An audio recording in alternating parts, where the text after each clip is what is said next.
Nucleus के बारे में। किसके बारे में? न्यूक्लियस के बारे में। तो सबसे पहले न्यूक्लियस को डिस्कवर किसने किया था? तो ये न्यूक्लियस जो था ये सबसे पहले डिस्कवर किया गया था या आदर किया गया था रॉबर्ट ब्राउन के द्वारा। किसके द्वारा? रॉबर्ट ब्राउन के द्वारा। रॉबर्ट ब्राउन के द्वारा डिस्कवर किया गया।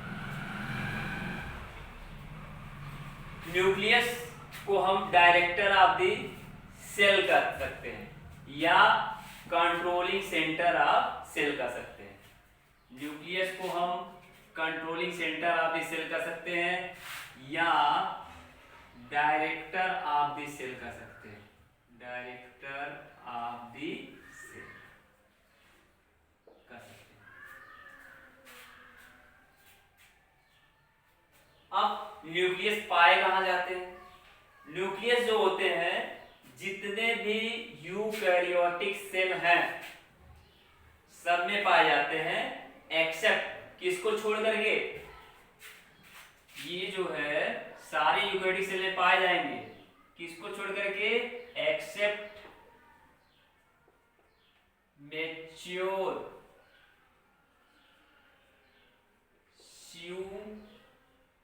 ट्यूब्स एंड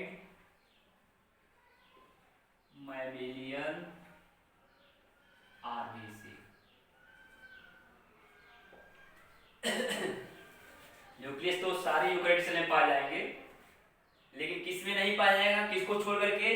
मैच्योर ट्यूब्स में। ट्यूब्स किसका कंपोनेंट होता है? फ्लोएम का। और किस में नहीं पाया जाएगा? मैमेलियन आरबीसी में। यानी सारे यूकैरियोटिक सेल में पाए जाएंगे केवल इसी को छोड़ करके। और प्रोकैरियोटिक सेल में तो न्यूक्लियस क्या होता है? एब्सेंट होता है। तो न्यूक्लियस के आधार पर, on the basis of nucleus, cell को डिवाइड किया गया टू टाइप्स में। इसके पहले बताया चुका है, प्रोकैरियोटिक सेल में और यूकैरियोटिक सेल में। यानी ट्रू न्यूक्लियस एब्सेंट होता है किसमें? प्रोकैरियोटिक सेल में। और ट्रू न्यूक्लियस प्रेजेंट होता है किसमें? यूकैरियोटिक सेल में। तो यही न्यूक्लियस ही डिस्टिंग्विशिंग फीचर होता है किसके बीच में? प्रोकैरियोटिक सेल और यूकैरियोटिक सेल के बीच में। अब स्ट्रेसबर्गर एक साइंटिस्ट थे। इन्होंने सबसे पहले पाया, क्या चीज ज्ञात किया? कि न्यूक्लियस जो होता है रिलेटेड होता है किससे? इनहेरिटेंस ऑफ कैरेक्टर से। न्यूक्लियस रिलेटेड होता है किससे? इनहेरिटेंस ऑफ कैरेक्टर से। यानी कैरेक्टर की वंशागति में, यानी कैरेक्टर वन जनरेशन से नेक्स्ट जनरेशन में जाता है। इसमें इन्वॉल्व होता है कौन? न्यूक्लियस। इसके बारे में सबसे पहले किसने बताया था? स्ट्रेसबर्गर। कैसे न्यूक्लियस इन्वॉल्व होता है?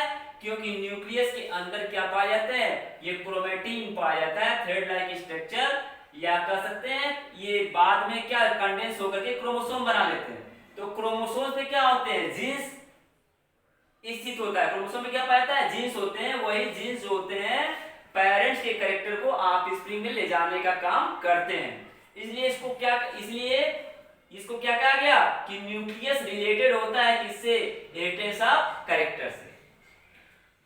अब न्यूक्लियस स्थित कहां होता है? लोकेटेड कहां होता है? तो न्यूक्लियस स्थित होता है सेल के सेंटर में।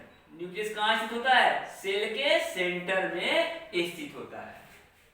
और सेल का जितना वॉल्यूम होता है उसका 10% न्यूक्लियस कवर करता है। 10% कौन कवर करता है? न्यूक्लियस कवर करता है। अब न्यूक्लियस की संख्या के बारे में अगर बात करें या नंबर ऑफ न्यूक्लियाई के बारे में बात करें, तो नंबर ऑफ न्यूक्लियाई सिंगल भी हो सकते हैं, किसी ऑरिजन में डबल भी हो सकते हैं, और किसी ऑरिजन में मैनी हो सकते हैं। यानी ये वेरी करता है सेल टू सेल में, यानी अलग अलग सेल में ये नंबर ऑफ न्यूक्लियाई क्या करते हैं? वेरी करते हैं। न्यूक्लियस यूजुअली इनका जो शेप होता है कैसा होता है? न्यूक्लियस का शेप जो है स्फेरिकल हो सकता है, क्यूबॉइडल हो सकता है, या पॉलीहेड्रल हो सकता है। पॉलीहेड्रल हेड्रल हो सकता है।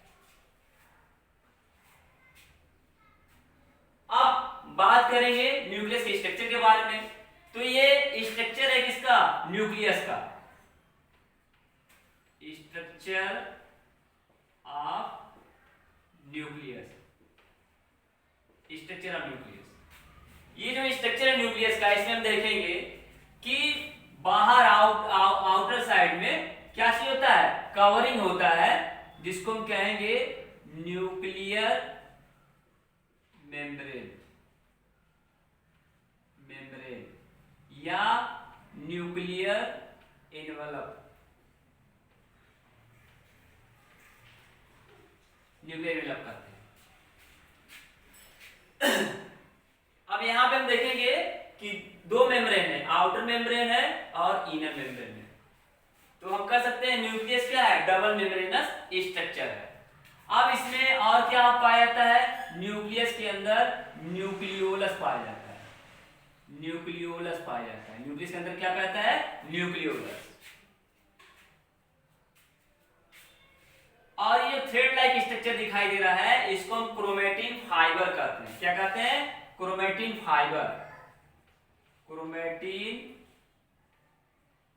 फाइबर। ये थ्रेड लाइक स्ट्रक्चर है, बाद में जाकर के ये क्या होता है? कंडेंस हो जाता है, संघनित हो जाते हैं, जिससे क्रोमोसोम्स का फॉर्मेशन होता है, क्रोमोसोम बन जाता है। अब ये जो दिखाई दे रहा है, ये लिक्विड की तरह का स्ट्रक्चर, इसको हम कहेंगे न्यूक्लियोप्लास्ट। क्या कहेंगे? न्यूक्लियोप्लास्ट कहेंगे। ये तो मेन स्ट्रक्चर है किसके? न्यूक्लियस के। अब इसके बाद हम एक एक करके इन सब के बारे में जानेंगे। सबसे पहले बात करेंगे किसकी? न्यूक्लियर मेम्ब्रेन की या न्यूक्लियर एनवलप की। यहां एक चीज और, यहां पे न्यूक्लियर पोर है। ये क्या है? न्यूक्लियर पोर, जिसके थ्रू न्यूक्लियस के अंदर का मटेरियल न्यूक्लियस के बाहर आता है, और न्यूक्लियस के बाहर का जो मटेरियल है वो न्यूक्लियस के अंदर जाता है। यानी एक्सचेंज होता रहता है, जो भी मटेरियल होते हैं, जो भी सब्सटेंसेस होते हैं। अब बात करेंगे हम लोग किसके बारे में? न्यूक्लियर मेम्ब्रेन के बारे में। अब बात करेंगे न्यूक्लियर मेम्ब्रेन के बारे में। तो न्यूक्लियर मेम्ब्रेन अभी बताया गया है कि डबल मेम्ब्रेनस स्ट्रक्चर होता है, यानी कि outer nuclear membrane, outer nuclear membrane और inner nuclear membrane, inner nuclear membrane. तो कह सकते हैं न्यूक्लियर मेम्ब्रेन कैसा होता है? Double membranes. इसमें दो मेम्ब्रेन पाए जाएंगे, आउटर मेम्ब्रेन और इनर मेम्ब्रेन। अब ये जो न्यूक्लियर मेम्ब्रेन है, ये कनेक्ट होता है किससे? जो नेटवर्क होता है मेम्ब्रेन का, जिसको हम कहते हैं एंडोप्लाज्मिक रेटिकुलम, जिसको हम क्या कहते हैं? Endoplasmic reticulum. यानी इसका जो मेम्ब्रेन है न्यूक्लियर का, वो अटैच होता है किससे? Endoplasmic reticulum.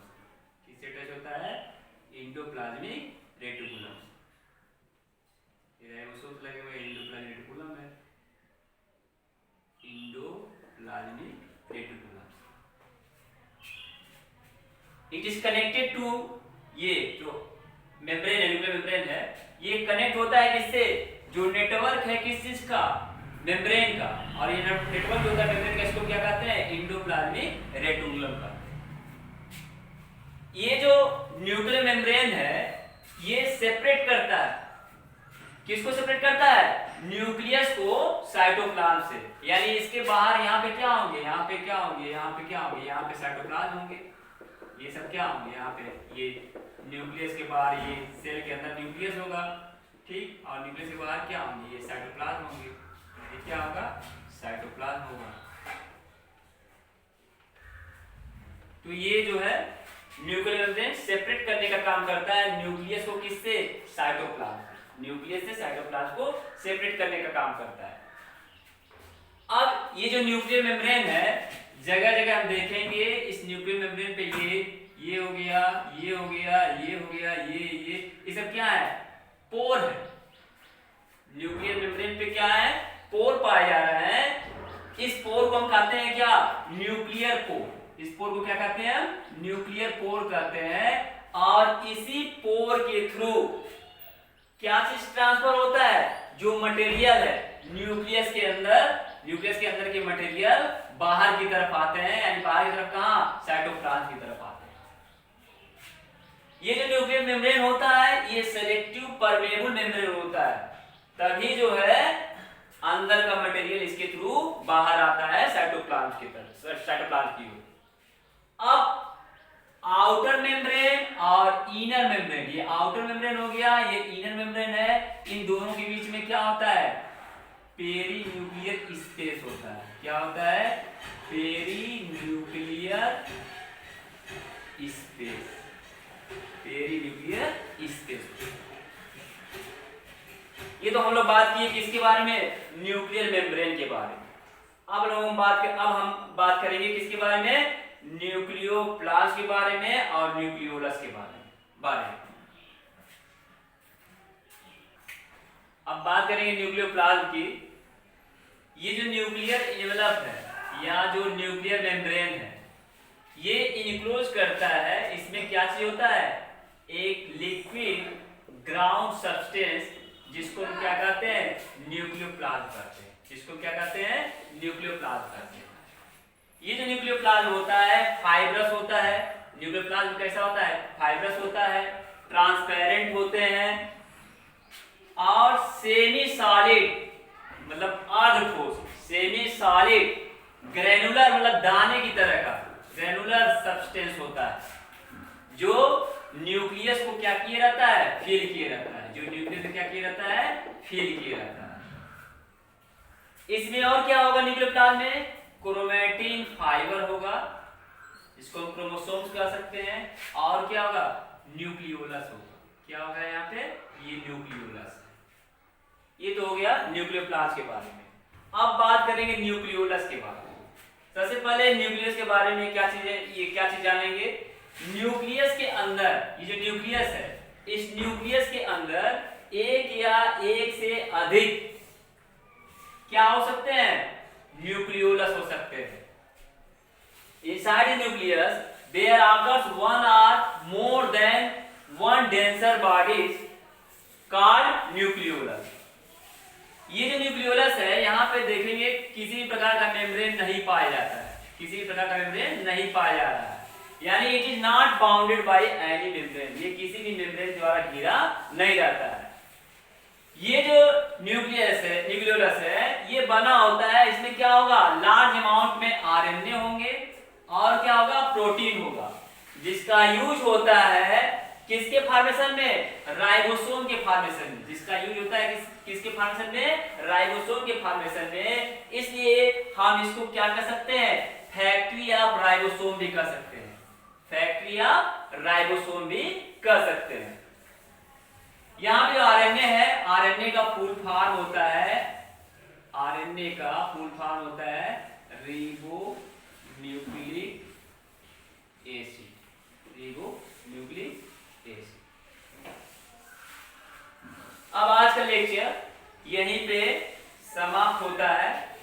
नेक्स्ट लेक्चर में बात की जाएगी क्रोमोसोम्स के बारे में, यानी क्रोमैटिन फाइबर के बारे में।